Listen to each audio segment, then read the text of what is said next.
Are you facing microphone issues in WhatsApp? Let's fix that. Let us open our Settings app and look for Privacy and Security option and select on that. There, you will see the microphone option.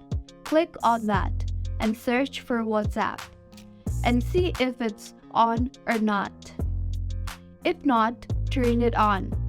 Now go back to Settings and scroll and search for WhatsApp and click on that. You will see the microphone option there too. Make sure it's turned on. By checking on these options, you can fix your WhatsApp microphone problem. I hope this video was helpful. Before leaving, please make sure you hit the subscribe button because you do not want to miss on more of our tech videos. That is all for this video. We will soon see you again with similar videos. Until then, stay tuned and stay safe. Thank you.